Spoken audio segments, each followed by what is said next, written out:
அஸ்ஸலாமு அலைக்கும் வரஹ்மத்துல்லாஹி வபரகாத்துஹு. அன்பார்ந்த அனைத்து உறவுகளுக்கும் இனிய காலை வணக்கம். உங்கள் மீது சாந்தியும் சமாதானமும் உண்டாகட்டும். இன்றைய காலை பொழுது உங்கள் அனைவருக்கும் இனிய பொழுதாக அமைய எல்லாம் வல்ல இறைவனை பிரார்த்தித்தவனாக இன்றைக்கும் கோயத்துடைய பல முக்கியமான செய்திகளை பற்றி தான் பார்க்க போகிறோம். வீடியோவை கடைசி வரைக்கும் பாருங்கள். தெரியாத நண்பர்களுக்கும் மறக்காமல் ஷேர் பண்ணுங்கள். வீடியோ பிடிச்சிருந்தா ஒரு லைக் பண்ணுங்கள், சப்ஸ்கிரைப் பண்ணுங்கள், தொடர்ந்தும் சப்போர்ட் பண்ணுங்கள்.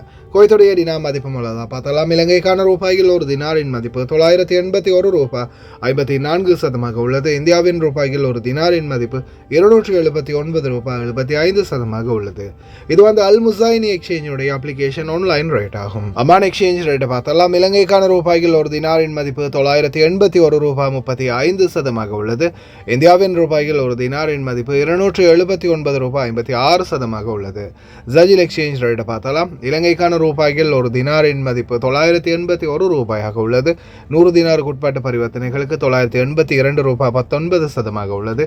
இந்தியாவுக்கு 279 ரூபாய் 15 உள்ளது.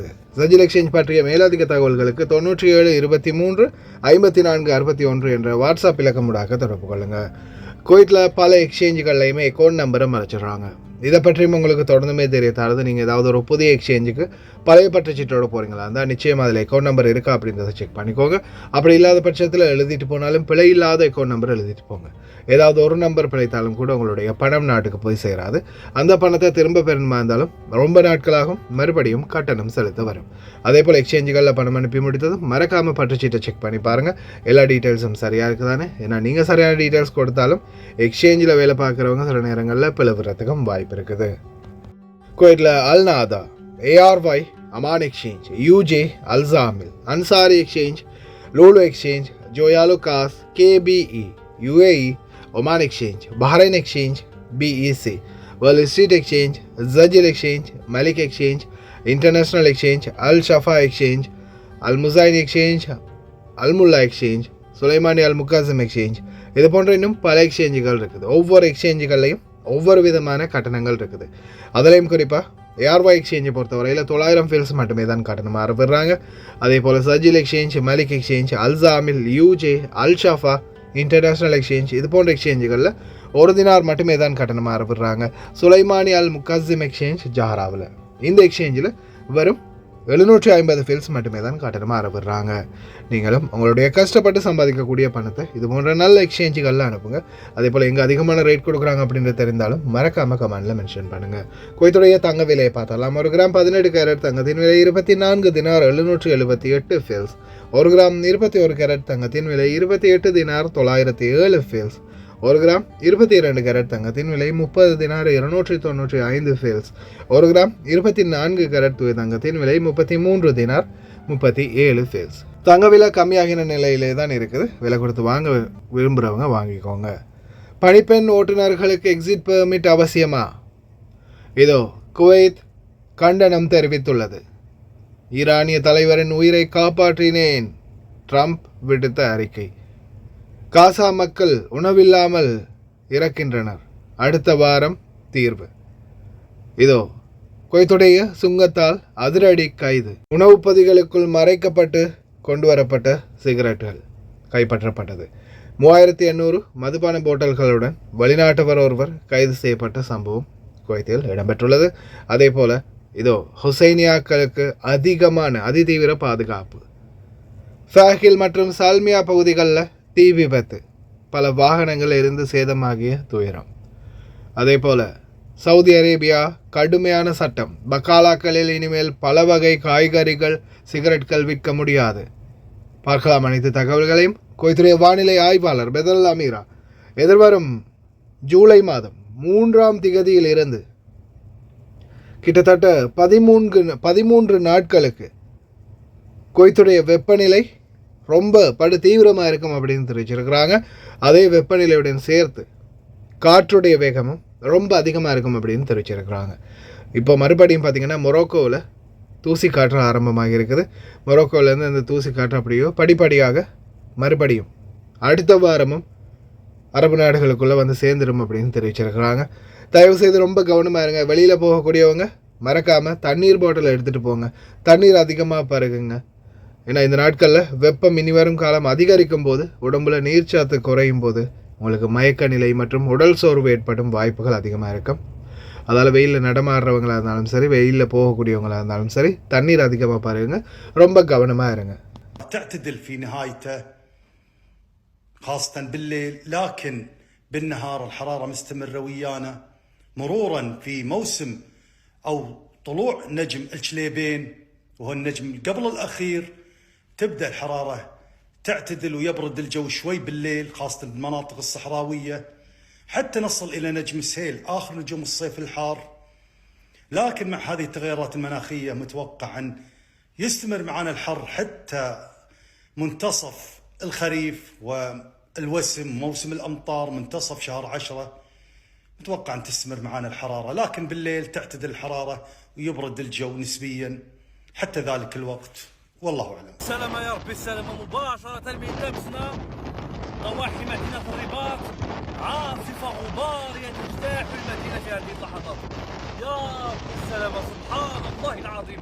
كان الجو هادي وكانت الأجواء معتدلة عالية، فجأة انقلب الجو إلى العشاش بعد قطرات ديال الأمطار ورياح شديدة جدا، والله ما نقدرش نشوف قدام. سبحان الله العظيم.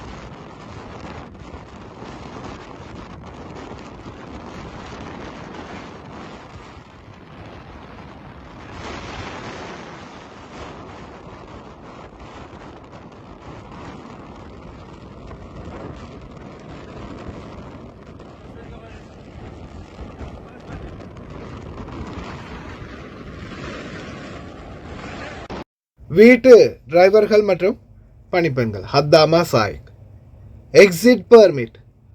இப்போ ரீசெண்டாக வந்த புதிய சட்டம், எக்ஸிட் பெர்மிட் இல்லாமல் யாராலையும் போகவே முடியாது அப்படின்ற சட்டம் 7ஆம் மாதம் 1ஆம் தேதியிலிருந்து ஆரம்பமாகுது.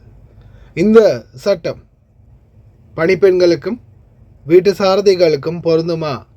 இதுவரைக்கும் பலருடைய கேள்வி அதாக தான் இருக்குது. நான் நேரத்தோடையும் 2-3 தடவை எக்ஸ்பிளைன் பண்ணியிருக்கிறேன். மறுபடியும் நிறைய பேர் கமெண்ட்லேயும் அடுத்தது மெசேஞ்சர்லேயும் வந்து அதுதான் கேட்குறாங்க. நல்லா கேட்டுக்கோங்க. காதிம் வீசா, அதாவது ஆர்டிகல் 20 வீட்டு தொழிலாளர்களுக்கு இந்த எக்ஸிட் பெர்மிட் அவசியம் இல்லை. கம்பெனிகளில் வேலை செய்கிறவங்களுக்கு மட்டும்தான் அவசியம். அதாவது ஷூன் வீசாவில் வேலை செய்கிறவங்களுக்கு தான் அது தேவை. காதிம் வீசாவில் வேலை செய்கிற யாருக்கும் அது தேவையில்லை. வாயை கொடுத்து நீங்களே புண்ணாக்கிக்காதீங்க. ஏன்னா சில வீட்டுகளில் படிப்பெண்கள் போயிட்டு பாபா கிட்டேயோ மாமா கிட்டேயோ டிரைவர்கள் கேட்டதுமே ஆமாம் எடுக்கணும், கொஞ்ச நாள் வெயிட் பண்ணு, அதை எடுத்து அடுத்துக்கு அப்புறம் தான் போகலாம் அப்படின்னு உங்களை மண்டையை கழுவி விட்டுடுறாங்க. சிலர் அதில் ஏமாற்றப்படுறாங்க. தயவு செய்து கேட்காதீங்க. உங்களுக்கு அந்த எக்ஸிட் பெர்மிட்டுக்கும் சம்மந்தம் இல்லை வீட்டு தொழிலாளர்களுக்கு. அடுத்ததா இதோ, நான் தான் ஈரானிய அதிபரின் உயிரையே காப்பாற்றினேன், இல்லைன்னா இஸ்ரேல் அடிச்சே கொண்டிருப்பாங்க அப்படின்ற மாதிரி இப்போ மறுபடியும் பீலாவிட ஆரம்பிச்சிட்டாரு டொனால்ட் ட்ரம்ப். அதே மாதிரி கண்டனங்களை தெரிவிச்சிருக்கிறாங்க. குவைத் உட்பட வெஸ்ட் பெங்கால் தொடர்ந்தும் தாக்குதல்கள் நடத்தப்படுவதால். அதே மாதிரி அடுத்த வாரம் சீஸ்ஃபயரை மறுபடியும் புதுப்பிக்க போவதாக டொனால்ட் ட்ரம்ப் தெரிவிச்சிருக்கிறாரு.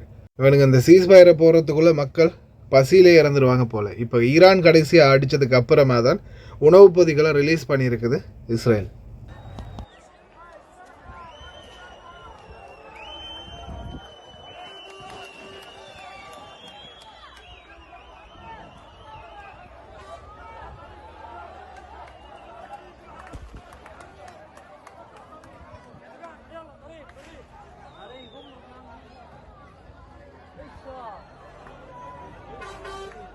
கண்காணிப்பு ட்ரோன்கள் மற்றும் தாக்குதலுக்கான ட்ரோன்களின் உற்பத்தி திறனை இன்னும் அதிகரிக்க ரஷ்யா அதிபர் புட்டின் உத்தரவிட்டிருக்கின்றார். கடந்த 2024ஆம் ஆண்டின் உற்பத்தியை விட இந்த வருடம் அதிகரிக்கும் அப்படின்னு தெரிவிச்சிருக்கிறாங்க. விற்பனையும் அதிகரிக்குமாம். அதே போல் சைனா மற்றும் ஈரானுக்கு இடையிலான ஒப்பந்தம், ஃபைட்டர் ஜெட் போர் விமானங்களை ஈரானுக்கு விற்கிறதுக்கு முடிவு பண்ணியிருக்குது சைனா.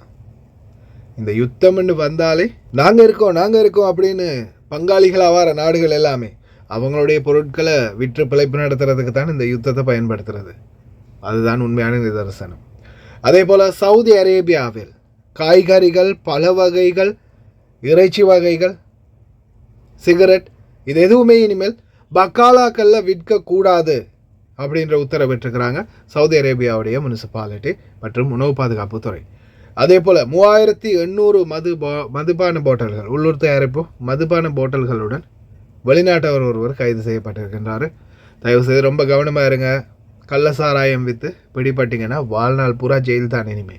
அதே மாதிரி நுவைசீப் சுங்க அதிகாரிகள் 2 குவைத்தி குடிமக்களை கைது பண்ணியிருக்கிறாங்க. சிகரெட்களை எப்படி மறைச்சி கொண்டு வந்திருக்காங்க தெரியுமா? உணவுகளுக்குள்ள, அதுவும் கேக் பிஸ்கெட் போன்ற உணவுகளுக்குள்ளே மறைத்து கொண்டு வந்திருக்கிறாங்க. பாருங்கள் நீங்களே எப்படி கொண்டு வந்திருக்காங்கன்னு.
ஹுசைனியாக்களுக்கான பாதுகாப்பு இன்னும் தீவிரப்படுத்தப்படுகின்றது.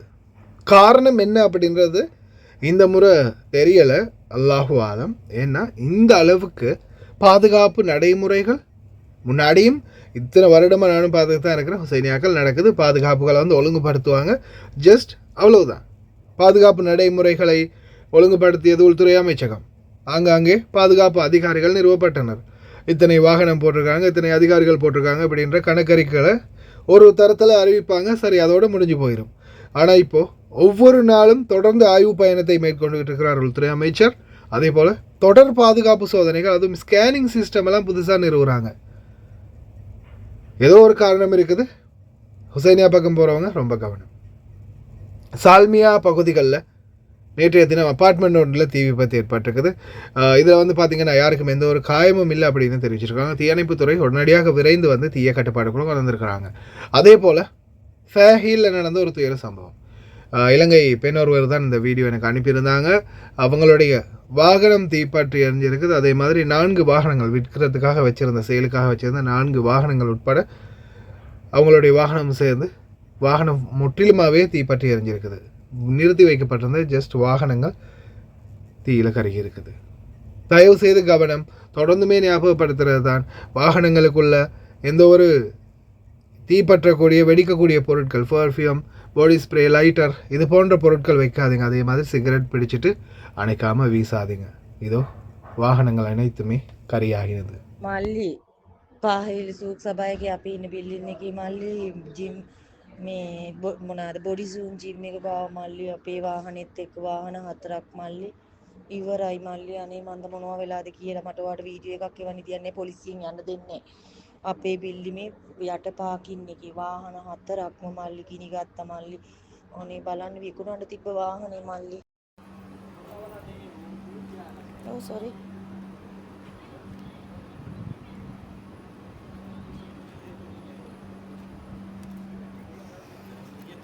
हाँ बहुत दिन से भाई, 10 दिन से देख रहे हैं। ये महीना से देख रहे हैं, तो अच्छा